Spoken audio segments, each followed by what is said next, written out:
गर्मी का मौसम था कि खत्म होने का नाम ही नहीं ले रहा था। अब तो सभी पक्षी गर्मी के लंबे मौसम से बहुत तंग आ चुके थे।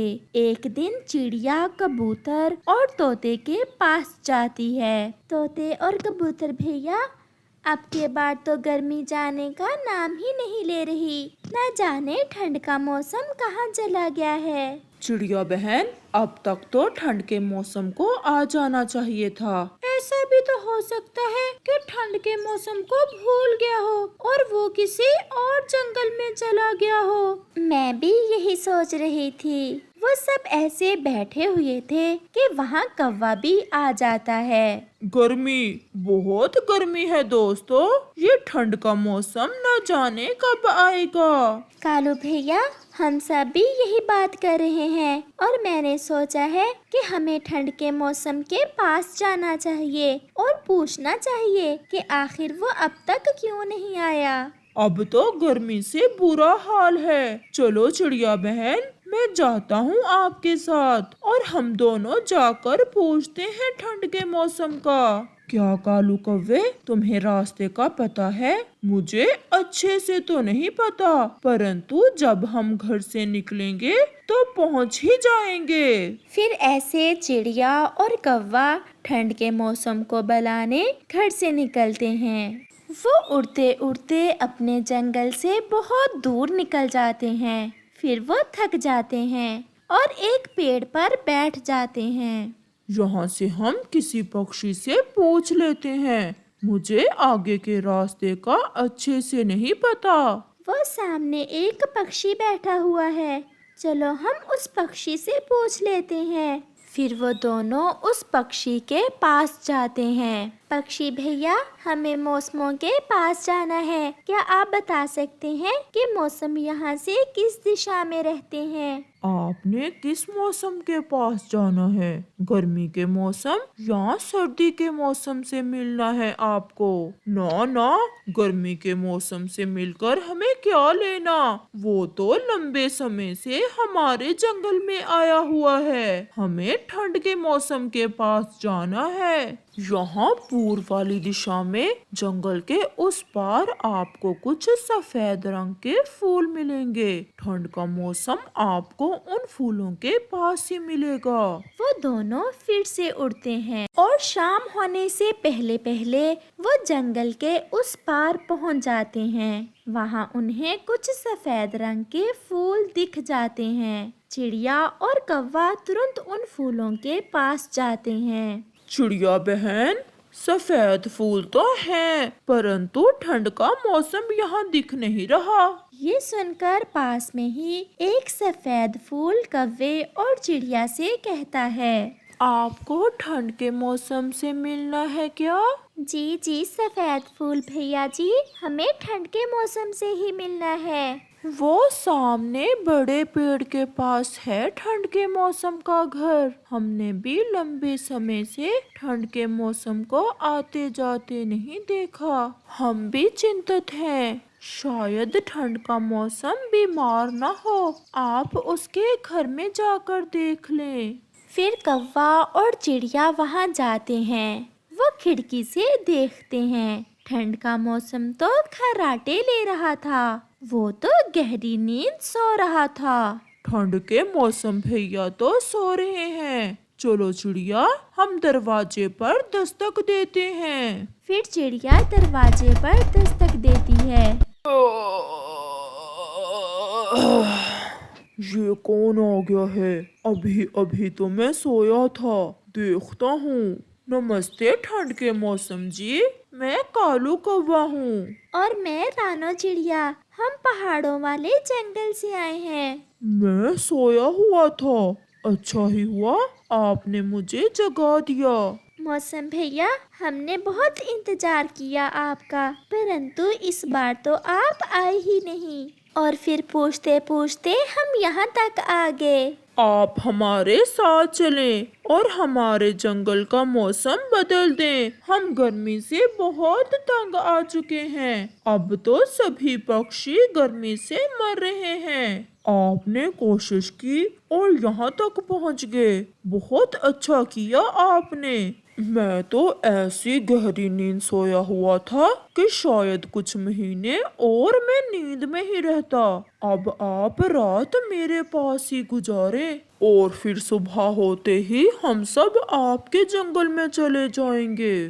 परंतु ठंड के मौसम जी, आपके घर में तो बहुत ठंड है। हम कैसे रहेंगे आपके पास? ये सुनकर ठंड का मौसम हंसने लग जाता है। दोस्तों, मेरे घर में ठंड नहीं तो और क्या गर्मी होगी।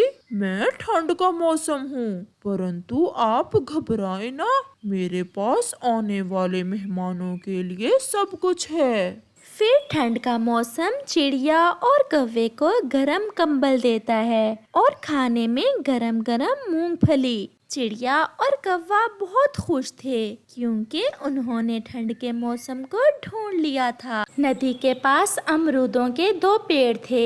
बाहर का मौसम आने ही वाला था और वो दोनों पेड़ फल देने की तैयारी कर रहे थे।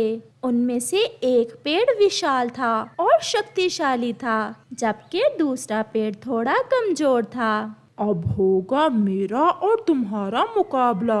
देखेंगे कि किस पर ज्यादा और मीठे मीठे अमरूद लगते हैं। मेरा किसी से कोई मुकाबला नहीं। जो मेरे भाग्य में होगा मुझे मिल जाएगा। डर गए? तुम्हारे लिए मुझसे डरना ही अच्छा है, क्योंकि तुम ठहरे एक कमजोर पेड़ और मैं विशाल और शक्तिशाली पेड़। सभी पक्षी मुझसे दोस्ती करेंगे क्योंकि मैं बहुत जल्द उन्हें मीठे मीठे अमरूद जो देने वाला हूँ। जो पक्षी अपने घर से भोजन की खोज को निकलता, वो सबसे पहले उन दोनों पेड़ को देखने आता कि अभी फूलों से अमरूद बने हैं या नहीं। तोते भैया, बस कुछ ही दिनों बाद हमारे इन अमरूदों के पेड़ों पर अमरूद लग जाएंगे और फिर हमारी भोजन की चिंता खत्म हो जाएगी और हमें भोजन की खोज में घर से ज्यादा दूर भी नहीं जाना पड़ेगा।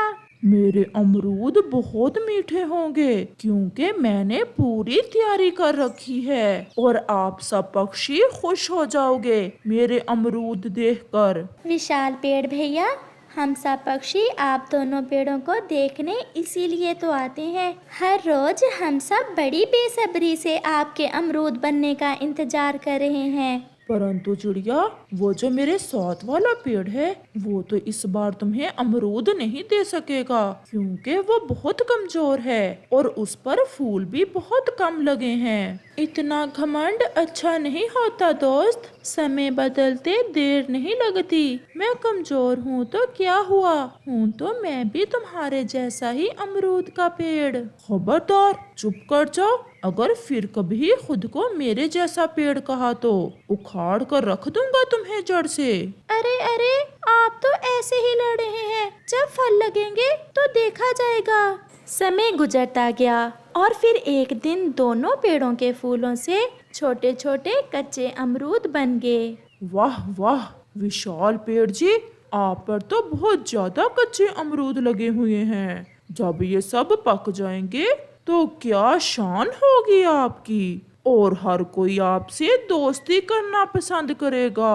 और मेरे साथ वाले पेड़ को देखो जरा, इस पर बहुत थोड़े अमरूद हैं। थोड़े जरूर हैं, परंतु मेरे अमरूद तुमसे ज्यादा मीठे और स्वादिष्ट होंगे क्योंकि मैं हर समय अपने मन को खुश रखता हूँ और आप हर समय दूसरों का बुरा ही सोचते रहते हो। कौवा दोनों की लड़ाई देखकर बहुत खुश होता है। वो थोड़ा और मसाला लगाता है। चुप कर जा ओ कमजोर पेड़।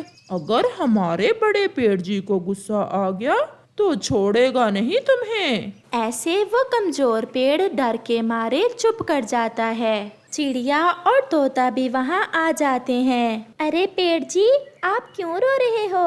मेरा पड़ोसी हर समय मेरा मजाक बनाता है।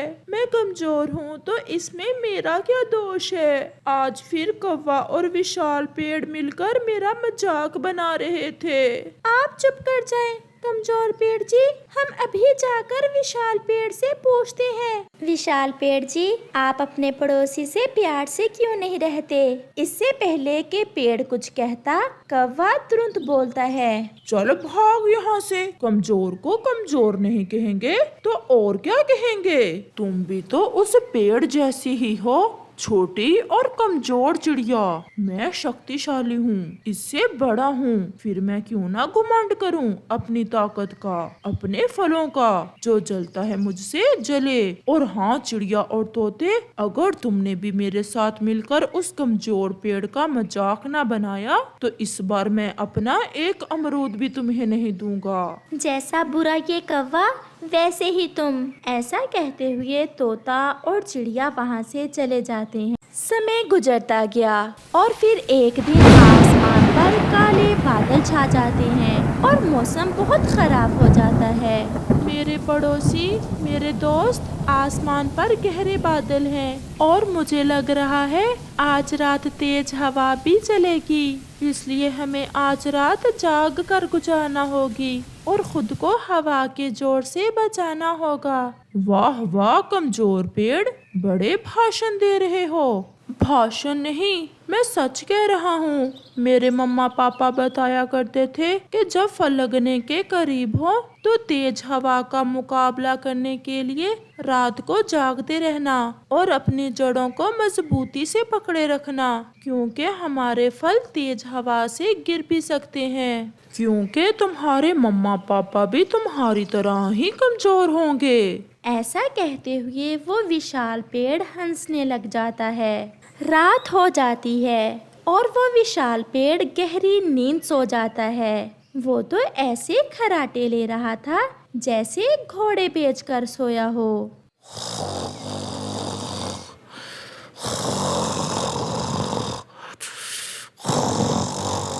परंतु उसका पड़ोसी कमजोर पेड़ जाग रहा था।